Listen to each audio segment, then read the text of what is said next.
Olá a todos e bem-vindos de volta ao nosso canal. Hoje vamos responder a uma das grandes questões da nossa história. Por que motivo foi Portugal, um país tão pequeno, o primeiro a lançar-se com sucesso na exploração dos oceanos? Vamos analisar as razões, os métodos e o contexto que nos deram essa vantagem única. A nossa meta é chegar aos 20.000 subscritos antes do final do ano e o seu apoio é decisivo. Dê um gosto, subscreva e torne-se membro. Para compreender o pioneirismo português, temos de olhar primeiro para a nossa geografia. A nossa extensa costa atlântica, virada para o mar desconhecido, funcionou como um convite permanente à exploração. Ao contrário de outras nações europeias, focadas no Mediterrâneo ou em conflitos continentais, Portugal tinha no oceano a sua fronteira natural e a sua vocação mais lógica para a expansão e para a busca de novas oportunidades. A estabilidade política foi um fator absolutamente crucial. No início do século XV, Portugal era um dos reinos mais antigos e estáveis da Europa, com fronteiras definidas e uma paz interna relativa. Enquanto nações como Espanha ainda lutavam pela sua unificação e Inglaterra e França se confrontavam na Guerra dos 100 Anos, Portugal pôde concentrar os seus recursos e a sua energia num projeto nacional de longo prazo, a exploração marítima. A conclusão da reconquista em território português, muito antes do que em Espanha, também foi determinante. A tomada de Ceuta, em 1415, marcou o fim da luta contra os mouros em casa e o início da expansão para fora.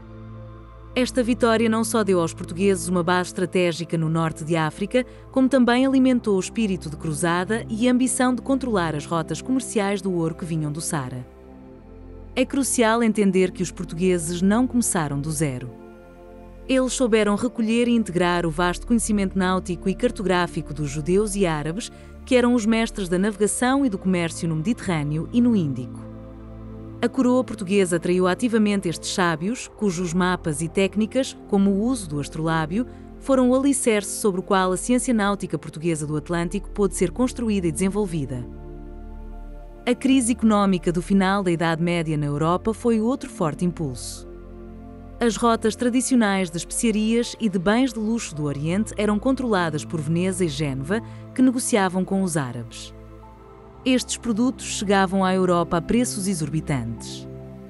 Portugal procurou uma alternativa, encontrar um caminho marítimo direto para a fonte dessas riquezas, contornando os intermediários e quebrando o monopólio italiano. A procura de recursos que escasseavam em Portugal e na Europa foi um motor económico poderoso. O ouro da África, o trigo para fazer pão, o açúcar e, mais tarde, as especiarias da Índia eram bens de valor estratégico. A expansão marítima foi vista pela coroa e pela nobreza como uma solução vital para os problemas económicos do reino, uma forma de gerar riqueza e de fortalecer o poder do Estado perante outras nações. As primeiras viagens pela costa africana rapidamente geraram lucros que alimentaram a continuação do projeto. O comércio de ouro, pimenta malagueta, marfim e, infelizmente, de escravos, provou que a exploração era economicamente viável e altamente rentável. Este sucesso inicial criou um ciclo de autofinanciamento, onde os lucros de uma expedição ajudavam a pagar a próxima, atraindo cada vez mais investimento da burguesia e da coroa. Havia também uma forte motivação religiosa. A luta contra o Islão continuava a ser um ideal poderoso na mentalidade da época. Os exploradores portugueses procuravam encontrar o lendário reino cristão do Preste João, em África ou na Ásia, para formar uma aliança contra os muçulmanos.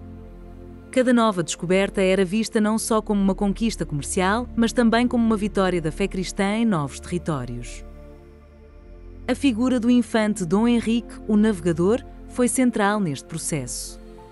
Embora nunca tenha navegado em longas expedições, foi o grande estratega e patrocinador das primeiras viagens.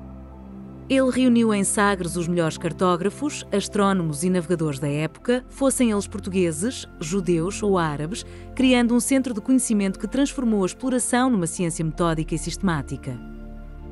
O financiamento de um projeto tão caro foi possível, em grande parte, através da Ordem de Cristo. O infante Dom Henrique era o grão-mestre desta poderosa ordem, a herdeira dos Templários em Portugal.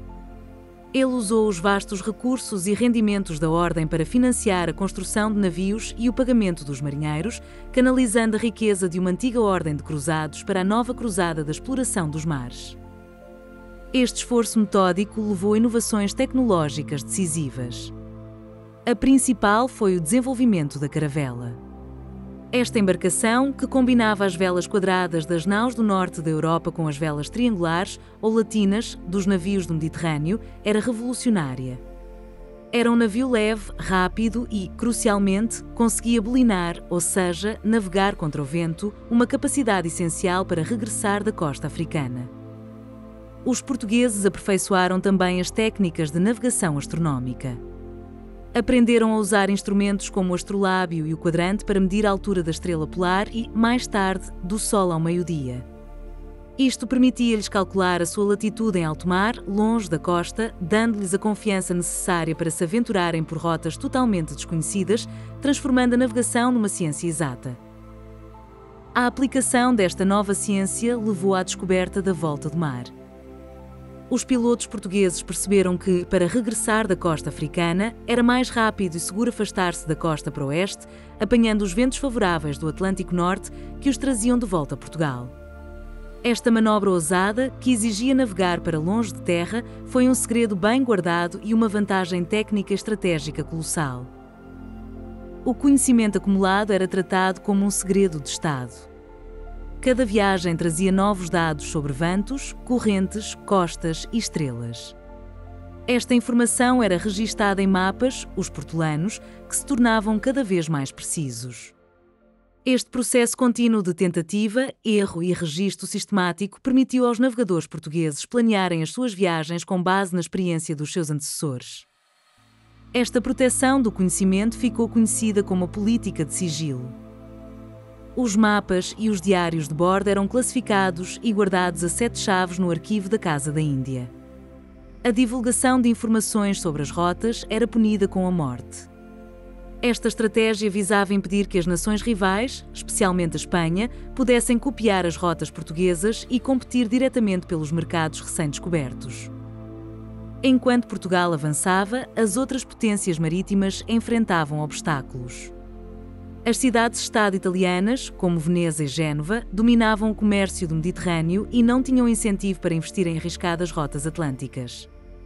A sua riqueza dependia do sistema existente e a ideia de o contornar era uma ameaça direta aos seus interesses comerciais estabelecidos há séculos. A Espanha, principal rival de Portugal, só completou a sua unificação e a sua reconquista em 1492, quase um século depois de Portugal ter iniciado a sua expansão. Só então pôde dedicar-se à exploração marítima, como demonstra o financiamento da viagem de Cristóvão Colombo no mesmo ano. Quando os espanhóis entraram na corrida, os portugueses já tinham décadas de avanço e conhecimento. França e Inglaterra estavam enfraquecidas e focadas na sua própria reconstrução após a devastadora Guerra dos 100 Anos. Os seus interesses estavam concentrados na política europeia e em consolidar o poder das suas monarquias. A exploração oceânica não era uma prioridade, o que deixou o Atlântico livre para a iniciativa e para o avanço dos navegadores e exploradores portugueses durante a fase inicial. O espírito da sociedade portuguesa da época também era único. Havia uma aliança de interesses entre a coroa, a nobreza, a burguesia e o clero. Todo o país estava, de certa forma, unido e mobilizado para este grande projeto nacional. Esta sinergia de esforços, que unia o desejo de glória, de riqueza e de expansão da fé, criou um impulso coletivo que nenhuma outra nação europeia da época conseguiu igualar. Dentro desta aliança, a comunidade judaica teve um papel fundamental e muitas vezes subestimado. Os seus membros não eram apenas financiadores de expedições, mas também matemáticos, cartógrafos e astrónomos brilhantes, como Abraão Zacuto, cujas tabelas astronómicas foram essenciais para a viagem de Vasco da Gama. A sua rede internacional de contactos também fornecia informações valiosas sobre os mercados distantes. A experiência de pesca em alto mar dos marinheiros portugueses, habituados às águas perigosas do Atlântico, deu-lhes uma base de conhecimento prático inestimável. Eles já eram mestres na navegação costeira e tinham uma profunda compreensão dos ventos e das marés. Esta experiência prévia foi a fundação sobre a qual as novas técnicas de navegação astronómica puderam ser construídas e aplicadas com sucesso. A localização estratégica das Ilhas da Madeira e dos Açores, descobertas e colonizadas logo no início do processo, foi outra vantagem imensa. Estas ilhas funcionaram como laboratórios para a colonização e para a produção de açúcar e, mais importante, como bases de apoio essenciais para as longas viagens pela costa de África. Eram pontos de paragem vitais para reabastecer os navios com água e mantimentos frescos. O método português era gradual e persistente. Avançava-se costa abaixo, cabo a cabo, assegurando o conhecimento de cada novo trecho antes de prosseguir. Construíam-se feitorias, que eram postos comerciais fortificados para garantir comércio e o controle dos territórios. Esta abordagem passo a passo, embora lenta, era segura e permitiu construir um império duradouro baseado no conhecimento detalhado do oceano. A mentalidade dos navegadores também evoluiu. Superaram-se medos ancestrais e mitos sobre o mar tenebroso, que diziam que as águas no Equador ferviam e que monstros marinhos habitavam as profundezas. Cada viagem que regressava em segurança desfazia estes mitos e aumentava a confiança e a ousadia dos que partiam a seguir num ciclo virtuoso de descoberta e de superação de barreiras psicológicas. A invenção da prensa de tipos móveis por Gutenberg em meados do século XV ajudou a disseminar o conhecimento geográfico e as notícias das descobertas portuguesas por toda a Europa. Mapas e relatos de viagens começaram a circular, inspirando outras nações, mas também demonstrando a extensão do avanço português e a dimensão do novo mundo que se estava a revelar ao velho continente. A queda de Constantinopla em 1453, tomada pelos turcos otomanos, foi o golpe final nas rotas terrestres para o Oriente. Este evento tornou ainda mais urgente e lucrativa a busca por um caminho marítimo alternativo, validando a estratégia portuguesa e dando um novo impulso às viagens que, finalmente, levariam Vasco da Gama a dobrar o Cabo da Boa Esperança e a chegar à Índia. A combinação de uma coroa forte e centralizada, que via a exploração como um projeto de Estado, com a iniciativa privada de mercadores que procuravam o lucro, criou um modelo de financiamento eficaz. As expedições eram um empreendimento misto, onde o risco e o benefício eram partilhados, o que permitiu a realização de um número muito maior de viagens do que se dependessem apenas do tesouro real. A língua portuguesa absorveu novas palavras de todo o mundo, refletindo a dimensão global desta expansão. Termos como chá, vindo do chinês, ou jangada, do malayala, entraram no nosso vocabulário. A própria língua foi um veículo do Império, e a sua difusão pelo Brasil, África e Ásia é um testemunho vivo e duradouro do pioneirismo dos nossos antepassados há mais de 500 anos. Foi, portanto, uma conjugação rara e afortunada de fatores que deu a Portugal a liderança. Tivemos a localização certa, a paz necessária, a tecnologia inovadora, a liderança visionária e a vontade coletiva de um país inteiro. Não foi um acaso, mas sim o resultado de um investimento metódico e persistente que durou quase um século e que mudou para sempre a história do nosso país e do mundo. Em resumo, Portugal venceu a corrida aos oceanos porque reuniu, no momento certo, uma série de condições únicas. A nossa estabilidade política, a localização geográfica, a inovação tecnológica e uma estratégia nacional clara deram-nos uma vantagem decisiva sobre os nossos vizinhos europeus, que se encontravam ocupados com os seus próprios conflitos e problemas internos. Este projeto transformou Portugal na primeira potência global da história, criando um império que se estendia por 4 continentes. O conhecimento, a coragem e a ambição dos nossos navegadores não só trouxeram imensa riqueza e poder ao nosso país, como também ligaram mundos que até então viviam isolados, dando início à era da globalização que hoje conhecemos. Esperamos que tenha gostado desta análise sobre o nosso pioneirismo nos descobrimentos. A nossa história é um testemunho incrível do que um país pequeno mas determinado consegue alcançar. Se gostou do vídeo, ajude-nos a chegar à nossa meta de 20.000 subscritos antes do final do ano.